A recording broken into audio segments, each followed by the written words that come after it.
tarde, que Deus abençoe a todos. Estamos aqui nessa tarde especial no Ciência e Fé. E vamos abordar um tema muito intrigante, o profissional por trás do jaleco. Eu tenho aqui nessa tarde especial dois convidados, Dr. Geison. Boa tarde, Dr. Geison. Boa tarde, é um prazer estarmos aqui nessa tarde, né, para podermos discutir mais um pouco sobre esse tema tão abrangente. Eu sou biomédico, sou especialista em imunologia clínica e laboratorial, especialista em patologia clínica, já formado há algum tempo, já fui docente universitário e trabalho hoje com análises clínicas e também sou empresário. E também nessa tarde especial nós temos aqui o Dr. Fernando Máximo. Dr. Fernando, que também é da área da saúde e tem uma história que daqui a pouquinho nós vamos desenrolar nessa tarde especial. Boa tarde, doutor Fernando. Boa tarde, pastor. Boa tarde a todos os nossos ouvintes, as pessoas que estão nos assistindo. É um prazer estar aqui com todos vocês. Eu sou médico, sou cirurgião geral, faço cirurgia videolaparoscópica, sou professor universitário de clínica cirúrgica em 3 faculdades de medicina. Sou pós-graduado, tenho 5 pós-graduações, ainda cirurgia geral, bioética, medicina do trabalho, segurança pública e direitos humanos, e ainda tenho um MBA em gestão pela Fundação Getúlio Vargas. Inclusive, esse tema que nós vamos abordar aqui hoje é um tema muito plausível nesse momento que nós estamos enfrentando, porque hoje o profissional da saúde ele está em evidência como ele nunca esteve antes. Então, eu acho muito interessante a gente abordar esse tema, porque eu creio que tem muitos profissionais da saúde que estão agora nos assistindo, que eles vão se identificar com essa situação e, com certeza, eles vão conseguir ser ajudados. Inclusive, nós, acompanhando pelas redes sociais também, a Universidade Federal de Minas Gerais fez um levantamento, fez uma pesquisa, onde o profissional da saúde ele é tido como um super-herói. Eu queria saber da opinião dos senhores, como que é visto na parte técnica, na parte do profissional, essa visão externa. Doutor Geison, como é que o senhor analisa essa situação? Então, quando nós aprendemos a desempenhar a nossa função desde a faculdade, a gente acaba sendo induzido e aprendendo que o profissional da saúde ele tem o domínio sobre a vida. Ele tem o domínio sobre a ciência, ele tem o domínio sobre o corpo humano, ele tem o poder de trazer a pessoa, né, a vida, de promover a saúde. Então, acaba que a gente se coloca como se fosse autoempoderado. E, às vezes, essa situação ela acaba tomando um pouco a mente de nós profissionais da saúde. Porque, literalmente, nós temos um poder muito grande nas mãos. Somos vistos, às vezes, como super-heróis, mas por detrás do nosso jaleco, por detrás de toda essa fama, por detrás de todo esse glamour, não é bem assim que acontece, né? Nós nos deparamos, né, com situações bem diferentes do que nós somos levados a pensar. E a gente tem que lembrar também que o profissional da saúde ele está suscetível a pegar doenças, como por exemplo no meu caso, que acabei tendo a Covid-19, fiquei grave, fiquei na UTI 7 dias, num total de 17 dias de internação. Mas respondendo à pergunta do pastor, nesse momento de pandemia especialmente, os profissionais são realmente heróis. Eu acho que o profissional da saúde, aquela pessoa que sai cedo de casa, que vai trabalhar num lugar onde o pessoal chama de covidário, né, ali com várias pessoas com Covid, sabendo que essa pessoa pode ter alguma comorbidade, sabendo que pode chegar em casa e ter um idoso, pai, mãe, que ele vai ter que ter contato com risco de levar esse vírus. Então, realmente, os profissionais de saúde, eu considero, especialmente durante a pandemia, em qualquer época, mas especialmente nesse momento, são verdadeiros heróis, que às vezes deixam suas famílias em casa, que partem cedo para o trabalho, sem saber se vão pegar a doença ou não, se vão ficar graves ou não, até porque essa doença é uma doença nova. Tudo quanto a essa enfermidade é uma incógnita, nós não sabemos quais são os pacientes que vão ficar graves. É claro, a grande maioria dos pacientes que ficam graves e que vão a óbito são pacientes idosos. Entretanto, nós temos centenas e milhares de casos de pacientes jovens, Brasil afora, sem comorbidades, que acabam adquirindo a doença de forma grave, indo para a UTI, alguns, infelizmente, até falecendo. Então, o profissional de saúde é esse cidadão que aprende, como o doutor falou, né, durante a faculdade, durante toda a formação, que tem que se dedicar pela vida do próximo, que tem que se esmerar, né, num verdadeiro sacerdócio, e que eu considero como herói, sim. Inclusive, até mesmo é feito o juramento de cuidar. Quer dizer, quando o senhor falou sobre a faculdade, né, a formação, quer dizer, a pessoa não é qualquer pessoa. Por exemplo, tipo a pessoa, eu quero ser um empresário. É diferente, ele já tem uma visão. Mas eu vejo o profissional da saúde como um dom, é um talento. A pessoa está ali, o que ela está fazendo? Ela está dando a vida dela. Então, mesmo se formando, como os senhores já passaram por essa situação, há um aperfeiçoamento, há uma entrega, há casos novos, claro, e através desse juramento de cuidar da população, de cuidar, né, do seu próximo, querendo ou não, exige muito. E nessa exigência, por exemplo, o doutor Geis e o doutor Fernando, por exemplo, eu queria que os senhores falassem, claro, em nome de todos, mas no seu particular. Qual o grau de exigência? Por exemplo, quando o senhor termina o seu plantão, o seu expediente, que tem que retornar para sua casa, como é que o senhor se sente? Passa, por favor, para aqueles que estão acompanhando agora a nossa live, porque muitos também devem estar nessa situação.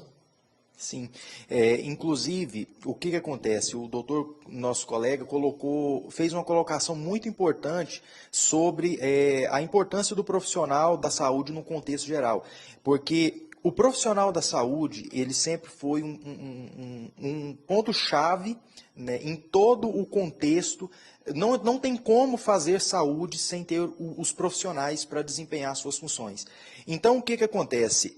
Infelizmente, muitos profissionais da saúde, eles não tinham o reconhecimento que deveria ter, né, diante de todas essas situações, né, e agora com essa situação da pandemia, né, foi revelado os verdadeiros heróis que estavam sempre por detrás nos bastidores, né, que trabalhavam ali incessantemente, que às vezes não eram reconhecidos, né. A gente esse ponto aonde diz que os profissionais da saúde são heróis é um ponto muito interessante pelo seguinte, porque nós temos uma responsabilidade nas nossas mãos, enquanto profissionais da saúde, muito grande. Porque é assim, nós temos uma vida e nós temos a responsabilidade de cuidar daquela vida e fazer de tudo o possível e até mesmo, às vezes, quase que o impossível para impedir com que aquela pessoa, ela, por exemplo, venha a óbito. E independente da luta que a gente faça para poder impedir com que aquela pessoa ela chegue a um quadro de complicação, né, e venha ali até mesmo talvez perder a sua vida, a gente pode fazer o extraordinário. Mas caso aquele paciente ele venha a óbito, a gente ainda é visto como negligente, a gente ainda é visto como errado, às vezes a gente é criticado, apontado o dedo, e aí entra essa situação, que quando a gente sai dali do hospital, às vezes a gente sabe que o que estava ao nosso alcance enquanto profissionais para ser feito, a gente tentou fazer e a gente fez na medida do possível. Mas a gente ainda tem aquele sentimento ainda de culpa, né? Por mais que a gente saiba que nós fizemos a nossa parte, às vezes por conta de acusações, por conta de situações que nos são colocadas, porque às vezes nem sempre os familiares entendem que nós agimos nas nossas limitações e às vezes a gente ainda sai dali, né, com aquele peso sobre nós, né, o peso de às vezes não ter alcançado o objetivo que realmente a gente esperava. Eu vou aproveitar essa deixa do senhor e queria que o doutor também pensasse. Por exemplo, o senhor falou das condições. Nós sabemos que em todo o Estado brasileiro, isso aí não é crítica, as condições que são dadas são muito poucas. Duas coisas que o senhor colocou que me chamou a atenção. Primeiro, as condições que são dadas. E também o reconhecimento. Porque se o senhor salvar uma pessoa ou cuidar dela, não fez mais do que a sua obrigação. Assim é visto pela população. Dentro desse parâmetro das condições, do reconhecimento, que agora, devido a essa situação, está sendo dada, como é que o senhor vê esse quadro atual? Hoje nós evoluímos muito. Hoje a área da saúde ela vem em um constante processo de evolução, porque eu particularmente já trabalhei em interiores aonde a gente tinha as condições mínimas mesmo para trabalho. E por mais, às vezes, que a gente tentasse executar, né, fazer o melhor, às vezes a gente era limitado pelas condições que nos eram impostas. Só que lá na frente, se acontecesse um problema e a gente não conseguisse salvar a vida daquele paciente, ninguém observava que o problema, às vezes, não foi do profissional, mas foi do meio que ele se encontrava, das condições que foram oferecidas, né, para que aquele profissional viesse desempenhar suas funções, né, e acaba que essa situação ela é jogada em cima do profissional. O profissional aqui foi negligente, é porque o médico ele não foi bom, é porque o enfermeiro errou, é porque houve um problema no exame laboratorial, né? Então, assim, infelizmente, as condições, às vezes, de trabalho que são impostas em todas as regiões do Brasil, principalmente quando nós falamos em questões de interior, elas, às vezes, ainda são muito escassas. Graças a Deus, a gente tem observado muitas melhoras, muita evolução, mas ainda muita coisa precisa ser mudada. Então, doutor Fernando, a gente pode chegar a uma conclusão que o profissional da saúde, ele tem feito, entre aspas, milagres. Ele tem feito o sobrenatural, devido às condições que muitas das vezes lhe são impostas. Saúde é algo muito caro, né? Quem já teve um familiar doente que precisou pagar um leito de internação particular de um hospital, um leito de UTI, nessas épocas de Covid, agora ou em qualquer outra época, sabe que saúde é algo muito caro, ou mesmo para quem paga um plano de saúde, sabe que os valores não são baratos, muitas das vezes com coparticipação, e no SUS não é diferente, a medicina, a saúde é cara, né? E a nossa Constituição fala que saúde é um direito de todos e um dever do Estado, né? E o cidadão ele tem direito os pilares do SUS dizem que é universalidade, ou seja, qualquer pessoa deve ter acesso ao SUS, à equidade, independente de classe social, de opção sexual, de religião, tem acesso, e a integralidade. Qualquer procedimento tem que ser realizado pelo SUS. Só que a gente tem visto que países que têm um sistema parecido, é difícil manter a saúde, né, porque é um custo muito alto, saúde tem um custo alto, e a gente sabe que para manter qualidade na saúde tem que investir bastante. Então, o que ele está falando é certo. Muitas das vezes, falta estrutura para se atender as pessoas, né? O que o doutor comentou é extremamente verdadeiro. A gente sabe isso, especialmente no interior, especialmente nos estados mais pobres. Muitas das vezes tem o profissional está até treinado para realizar algum procedimento, mas não tem estrutura física, não tem um bom hospital, não tem equipamentos, não tem uma sala de cirurgia adequada. Isso realmente acontece e em alguns lugares do interior não é nem só pelo SUS, também particular. A gente vê que vários municípios pequenos do interior aí você não tem nem assistência em hospital particular. A pessoa pode até ter o dinheiro para bancar a saúde ali, o tratamento, mas nem particular tem. É uma deficiência que nós temos no nosso país, uma deficiência que vem diminuindo, como o doutor relator, né, com o passar dos anos, isso vem melhorando gradativamente, assim como vem melhorando também a quantidade de profissionais. Antigamente era muito mais escasso ter, especialmente médicos no interior, hoje em dia já tem uma quantidade maior de médicos sendo formados e se disponibilizando aí para o interior, mas ainda é razoavelmente precário, o país precisa melhorar muito ainda na questão da saúde de um modo geral. Quer dizer, então, é um paralelo. Existem situações da pessoa ter a condição, ela tem a condição, mas não tem o sistema em si, não tem como usar a condição. E há outros lados que, além da pessoa não ter a condição, não tem o atendimento. Quer dizer, é uma situação delicada, visto que nós não estamos aqui a fazer críticas, nós estamos apenas relatando um comentário. E aproveitando isso, doutor Fernando, como é que fica o estado do profissional? Por exemplo, o senhor está ali sabendo que tem um juramento, tem uma missão, quer fazer mais pelo paciente, muitas vezes impossibilitado. Como é que fica o estado, por exemplo, noites de sono que são perdidas, plantões, que às vezes o colega que era para cobrir o plantão não chega devido a alguma situação e a pessoa se desdobra. O estado físico, psicológico, anímico do profissional, o senhor já passou por situações assim? O profissional de saúde no Brasil, eu acredito que é o profissional que mais trabalha. É bastante comum vários profissionais terem 2 vínculos de 40 horas, cumprindo jornada de 80 ou até mais de 80 horas semanais. Então, literalmente, sai de um plantão, já vai emendando com outro, emenda com outro, e isso, obviamente, vai ser péssimo para a saúde dele. Eu, particularmente, já fiz muito isso, sair de um plantão, já ir para outro, emendar com outro, e vai virando dia e noite. Para a saúde do profissional, realmente é algo muito ruim, é algo degradante, ele vai ficando com sono, ele vai ficando com problemas de estresse, ele pode desenvolver outros problemas, hipertensão, diabetes, doenças outras, porque acaba comendo mal, no plantão come muita besteira, refrigerantes, pizzas, etc., não come direito, não come na hora certa, não dorme bem. Então isso é bastante comum e, obviamente, quanto mais tempo o profissional está de plantão, menor é o rendimento dele, obviamente a chance de cometer um erro, de ter algum problema é maior. Isso, de um modo geral, é devido às baixas remunerações que o profissional de saúde tem no Brasil, de um modo geral. As pessoas pensam que o profissional de saúde ganha bem, na verdade ele trabalha muito. Enquanto a maioria das pessoas trabalham 40 horas semanais, dos profissionais de saúde eu acredito que no Brasil hoje uns 90% trabalham 80 horas semanais. Ah, mas ele ganha bem porque ele trabalhou muito. Se ele trabalhasse normal como o outro trabalha, ele ganharia metade do que ganha.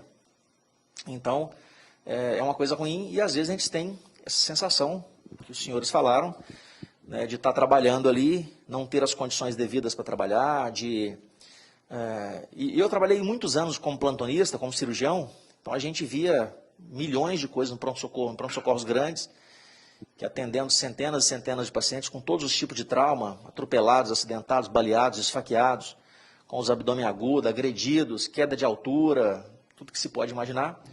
E aí o senhor perguntou o pós-plantão. Né? Muitas das vezes a gente chega frustrado, sai do plantão, vai para casa frustrado por ter perdido um ou outro paciente. Porque nós somos seres humanos. É óbvio que a gente não tem a mesma sensibilidade de uma pessoa que nunca foi da saúde, que só de ver sangue vai desmaiar. Claro que não. Nós somos preparados para ser um pouco mais insensíveis. Eu não posso ver sangue e desmaiar, não posso ver uma perna amputada e começar a passar mal. Eu tenho que ter tranquilidade suficiente para atender aquele paciente e tentar resgatá-lo e tentar salvar a vida dele. Mas às vezes a gente fica frustrado sim, né? Especialmente quando perde crianças. Há pouco tempo eu estava de plantão no pronto-socorro, chegou uma criança bem pequenininha que tinha sido afogada. E nós ficamos ali reanimando essa criança, acho que uns 45 minutos, mas a criança já chegou morta, chegou em parada cardiorrespiratória e há muito tempo de parada, já chegou morta no pronto-socorro.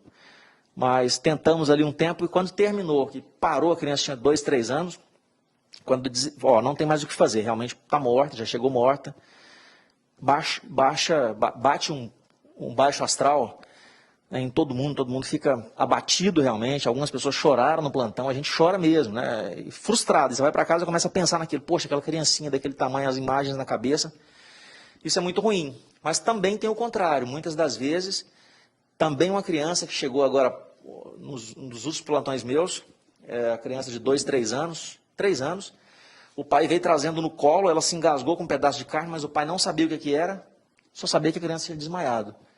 Né, e chegou em parada cardiorrespiratória, e a gente sabe que numa parada cardiorrespiratória, depois de 5 minutos, com o coração parado, metade das pessoas morrem. Em 5 minutos, 50% morre. Geralmente, após 5 minutos, quem não morreu fica com algum tipo de sequela neurológica.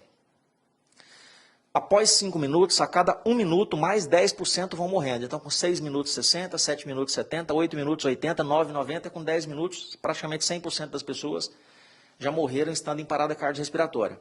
O pai chegou com essa criança no colo no pronto-socorro. A gente imagina, poxa, veio no colo de casa até chegar no hospital, com certeza passou mais de 5 minutos. Ou mais de 10. Mas mesmo assim nós fomos reanimar a criança. Quando a gente laringoscopou para fazer a intubação da criança, a gente percebeu um baita de um pedaço de carne. Foi retirado o pedaço de carne, entubada a criança, feita a reanimação. A criança voltou, foi mandada para a UTI pediátrica, ficou lá alguns dias, saiu a criança sem nenhuma sequela. Andando, falando, normalmente como era, até mandou um videozinho para mim, né? A mãe fez um videozinho, a criança mandou, que obviamente eu me emocionei, toda vez que eu vejo o vídeo eu me emociono. Tem essas recompensas também, né? Tem dia que a gente sai frustrado, mas tem dia que você sai extremamente feliz. Poxa, né? A criança chegou na hora certa, o pai chegou desesperado, correndo com a criança no colo, entrou pronto-socorro dentro, descalço, só de bermuda, só de short, sem camiseta, que eles estavam almoçando em casa. E a gente conseguiu resgatar, trazer essa criança à vida. Depois a mãe faz um vídeo e te manda, não tem como não se emocionar. Então tem essas recompensas também. Né? Tem as dores, a gente sente às vezes quando morre um paciente, especialmente aquele que você está cuidando durante muito tempo, ou até mesmo no pronto-socorro.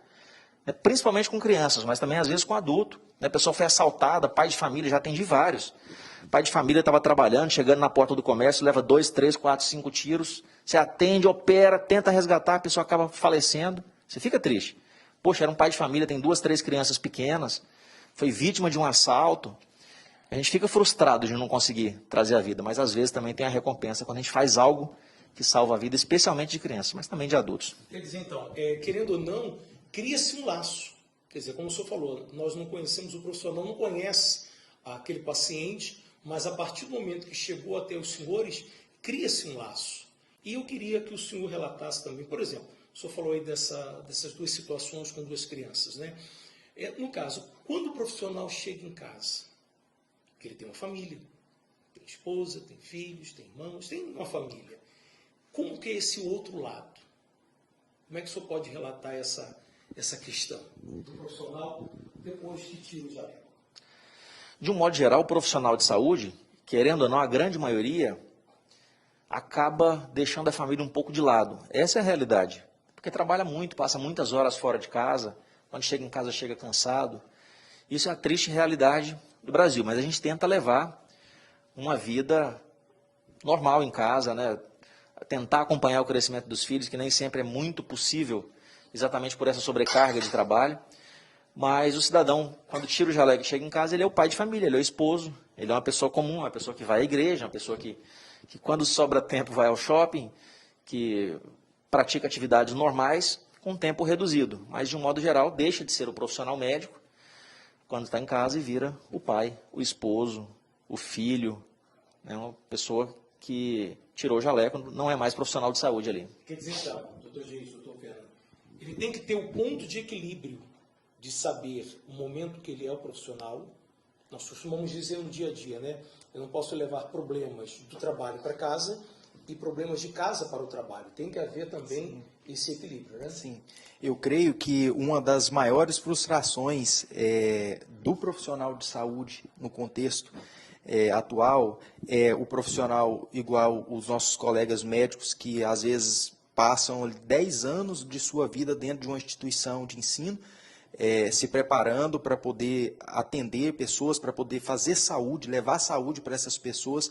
E, às vezes, quando ele chega na área de atuação, quando ele chega no trabalho, ele se depara com situações que, às vezes, ele não esperava, né? Igual o nosso colega, Dr. Fernando disse, a questão das cargas horárias exaustivas e, principalmente, eu creio que todos os profissionais da saúde, a gente nunca esquece o primeiro óbito.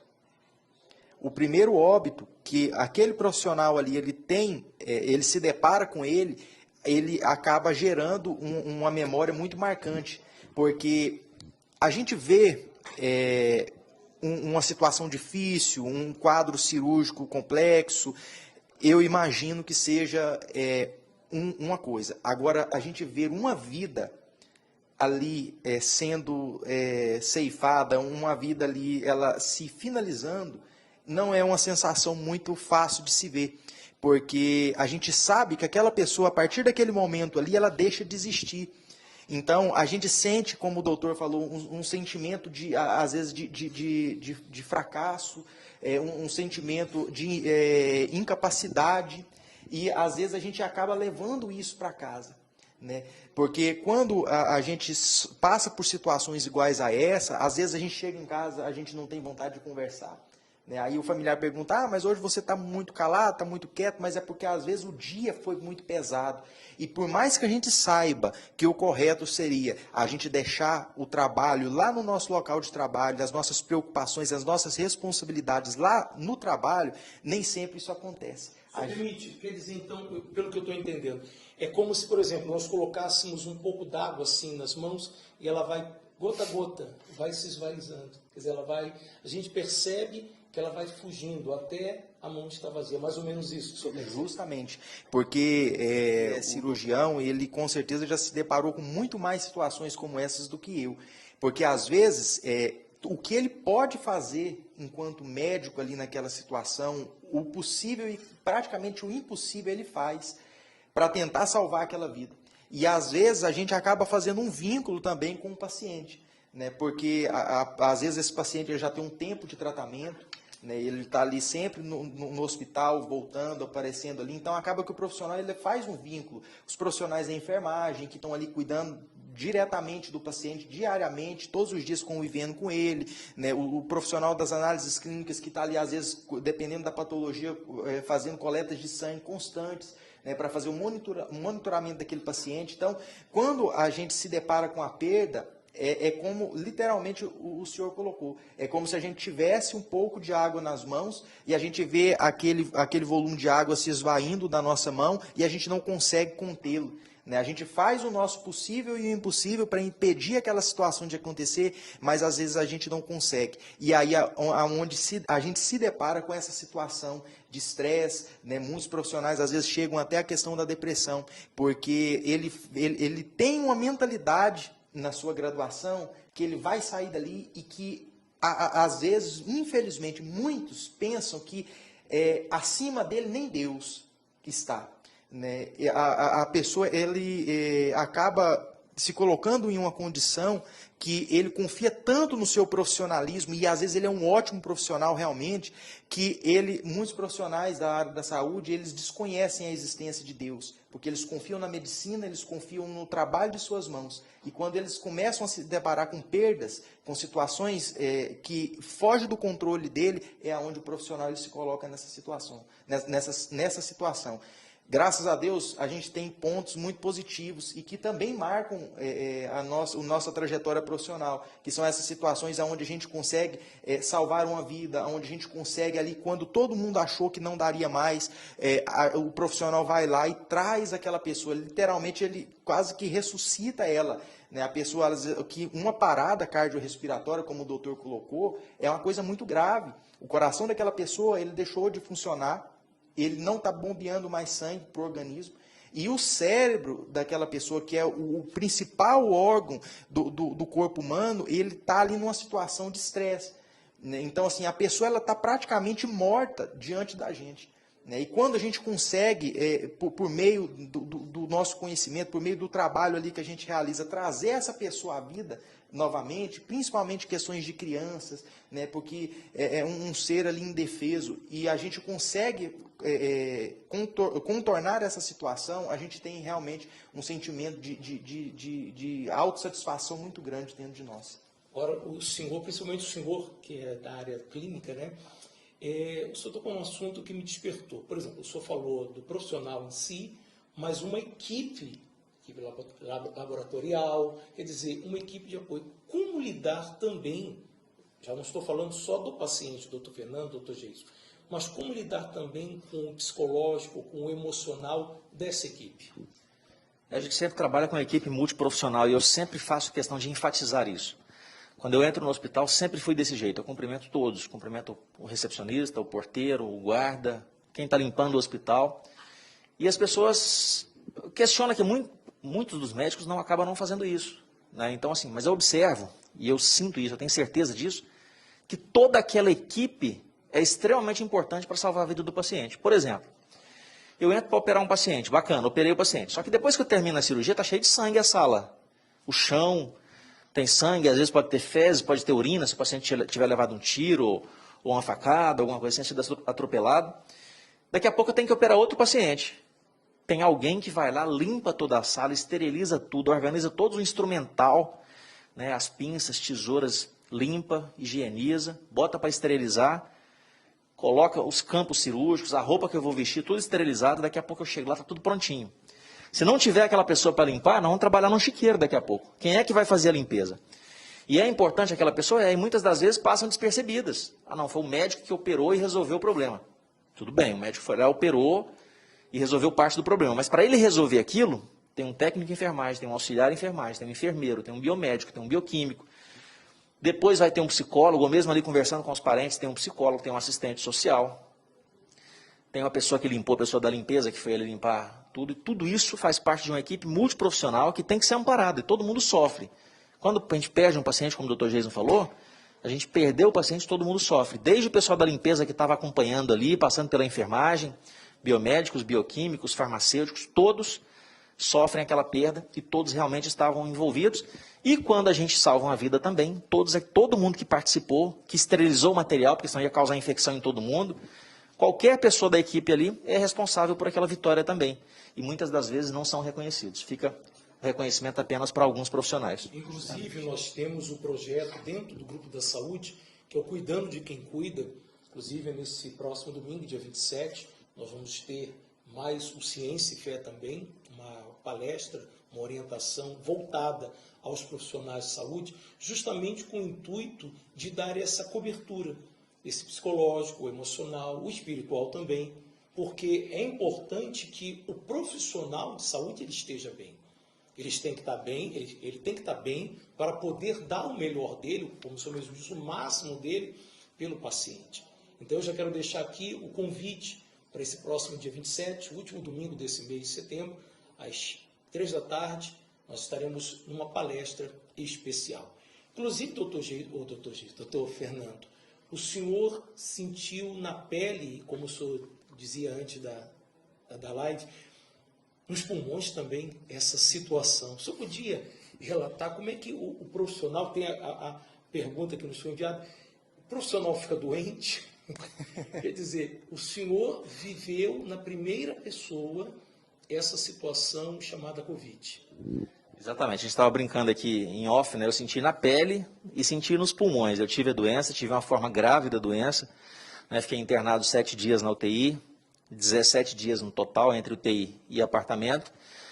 Senti exatamente como sente um paciente com essa doença grave, né? Todas as fases ali, as dificuldades, observando toda a equipe de saúde, realmente deitado no leito, a gente está sempre do outro lado, né? Dessa vez tive a oportunidade, eu falo que é uma oportunidade, porque foi um momento de muita reflexão, um momento de muita reflexão, de ouvir muitas pregações, ler muito a Bíblia, de ouvir muitas músicas gospel, um momento de reflexão, de introspecção mesmo, de pensar como é que está a minha vida, o que eu posso mudar, o que eu posso melhorar, de entender que a gente não vale nada, a qualquer momento eu podia ser entubado ali, ir a óbito, falecer como tem falecido centenas e milhares de pessoas Brasil afora.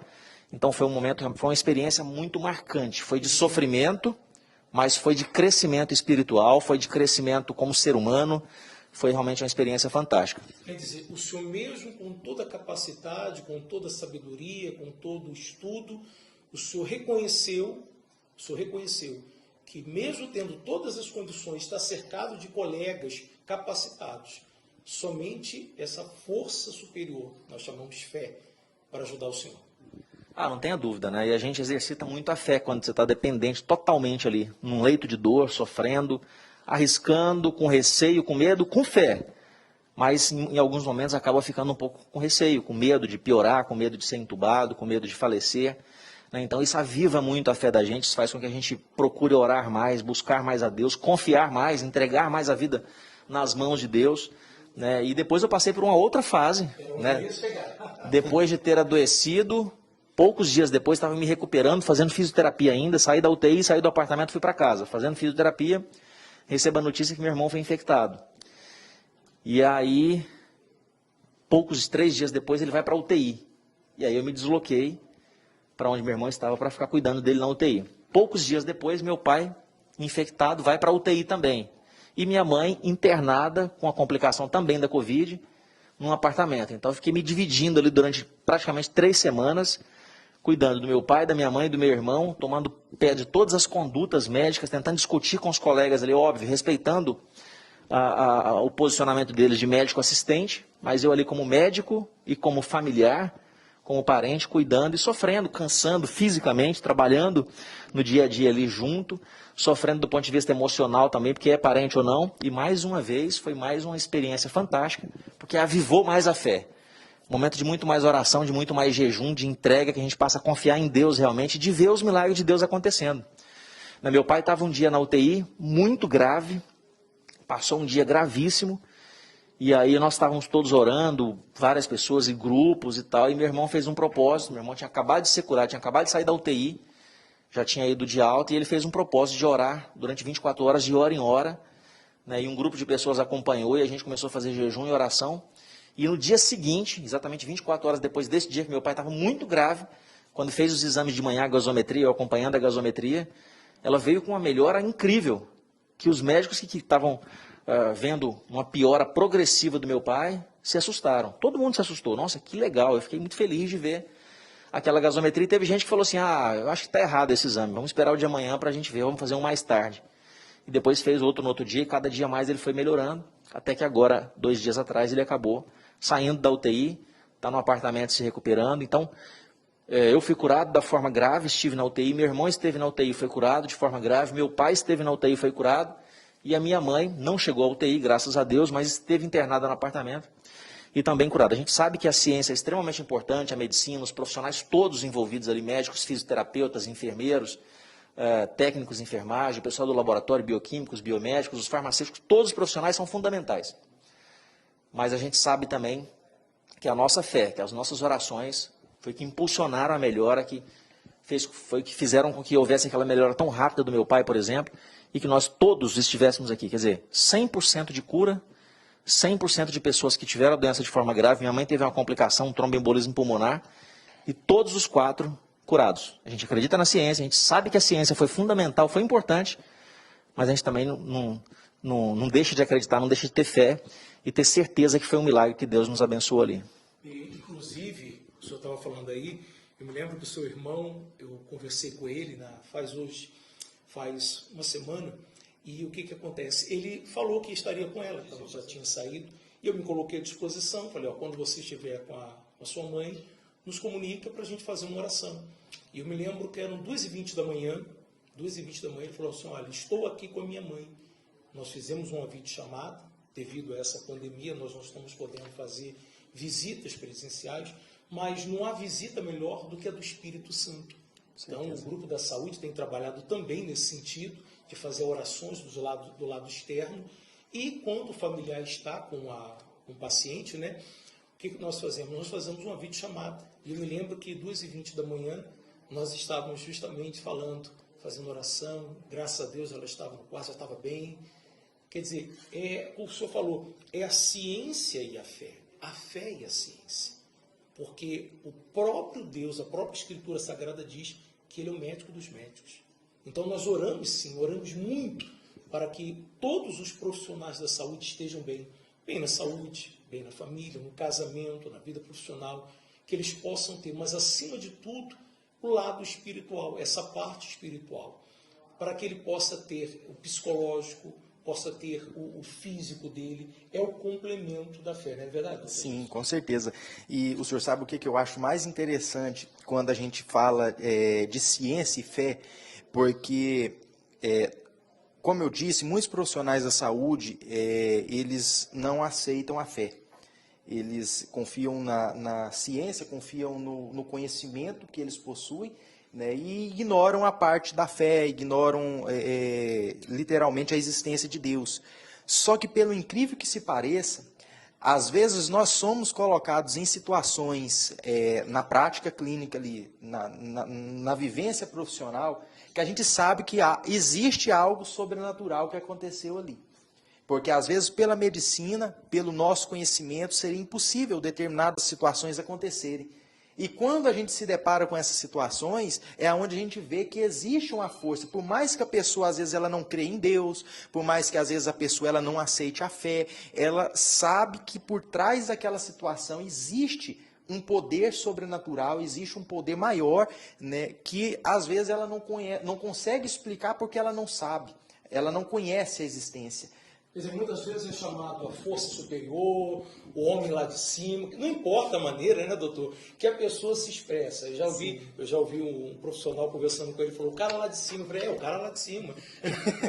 Não importa, a gente respeita, mas a gente vê que há um elo, há uma fé. Talvez a pessoa não saiba expressar, não saiba, como eu posso dizer, exteriorizar. Sim. Mas dentro dela há essa crença. E sim, e o mais interessante é que onde a gente vê a diferença é o seguinte, quando o profissional ele confia somente na medicina, ele tem um limite.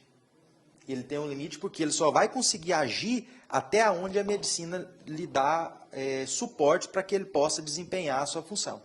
Mas quando a gente tem profissionais da saúde que, além da parte médica, além da medicina, além de confiar na medicina, ele também tem a oportunidade de estar usando a fé, a gente vê que acontece ali naquele contexto, literalmente sobrenatural. Inclusive, nós vamos fazer um momento aqui de reflexão. Eu estava até observando aqui Jeremias, capítulo 9, versículo 23, onde diz, é simples, é tão simples, é como os senhores acabaram de relatar esses minutos aqui. Assim diz o Senhor, não se glorie o sábio na sua sabedoria, nem se glorie o forte na sua força, nem se glorie o rico nas suas riquezas, mas o que se gloriar, glorie-se nisto, em me entender e me conhecer, que eu sou o Senhor, que faço beneficência, juízo e justiça na terra, porque destas coisas me agrado, diz o Senhor.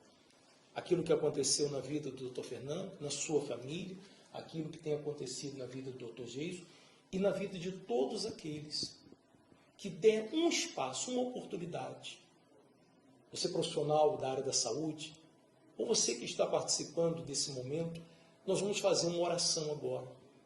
E se aí onde você está, no seu automóvel, no seu plantão, na sua casa, onde quer que você esteja, se você mas tão somente, com humildade, deixar de lado os achismos, despir o jaleco do profissional, mesmo que não esteja vestido com ele agora, o seu título. Eu não sei quem está acompanhando agora essa live, mas eu sei que não é por acaso, não existe acaso. Com certeza. Existem propósitos. E esse Senhor, esse Deus, ou esse cara lá do alto, essa força maior, não importa como você se dirige a Ele, nós o conhecemos e nós sabemos do poder dele. Vamos fazer uma breve oração. E se você crê de todo o seu coração, independente, mas eu já fiz tanta coisa errada, será que esse Deus aí, só vou lhe dizer uma coisa, a primeira oração sincera que eu fiz a esse Deus, eu disse, estava num momento difícil da minha vida, onde, depois de 3 tentativas de suicídio, a convite de minha mãe, eu fui até a igreja com ela. Tem um núcleo de oração lá no Rio de Janeiro.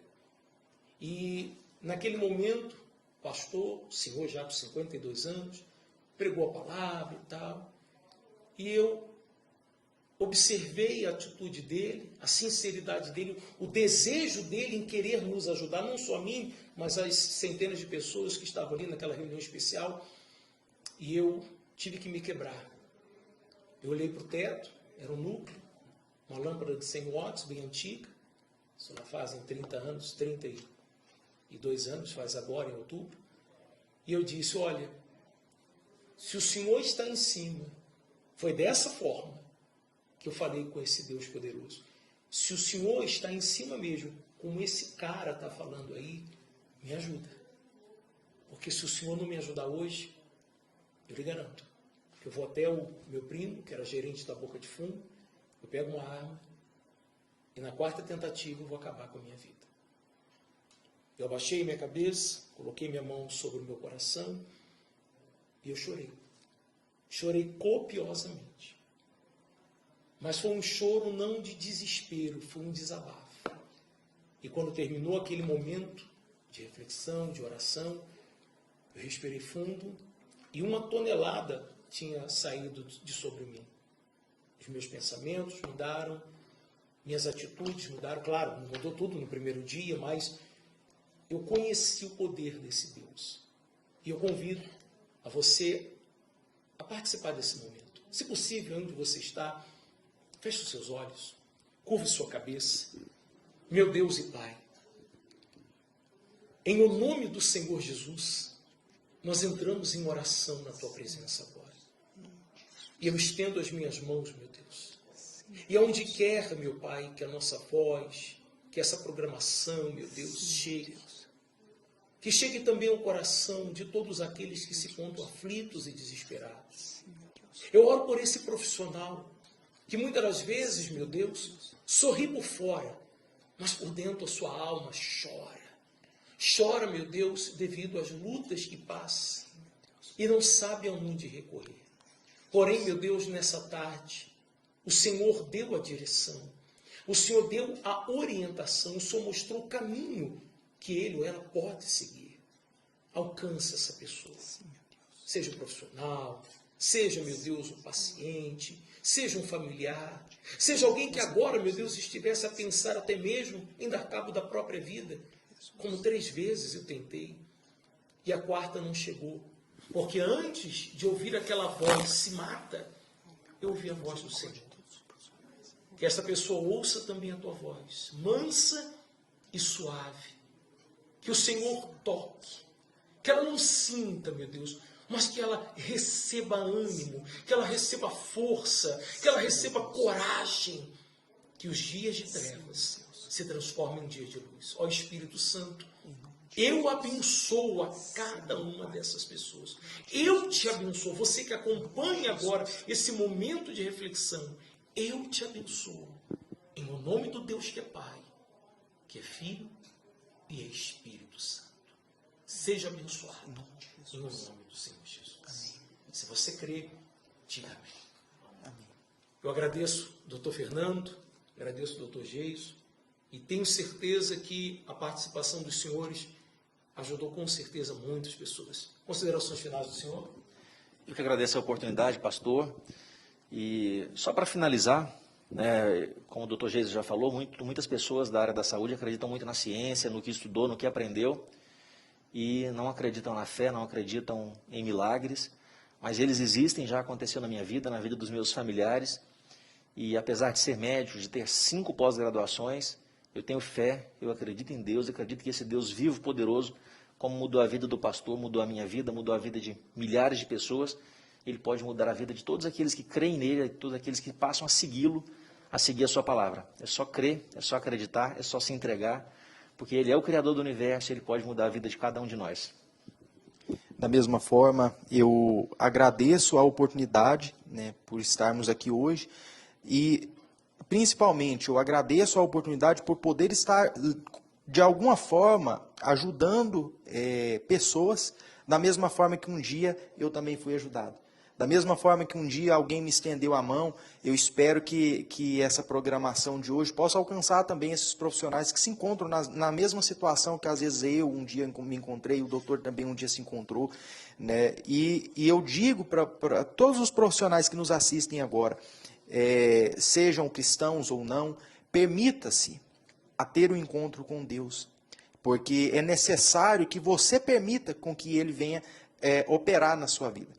E se você se permitir, se você se der a oportunidade para que esse Deus ele venha, você venha ter um encontro com Ele, você vai observar que da mesma forma que Ele transformou a nossa vida, da mesma forma que Ele mudou a nossa forma de enxergar todo o contexto, Ele também vai mudar a sua vida com toda a certeza.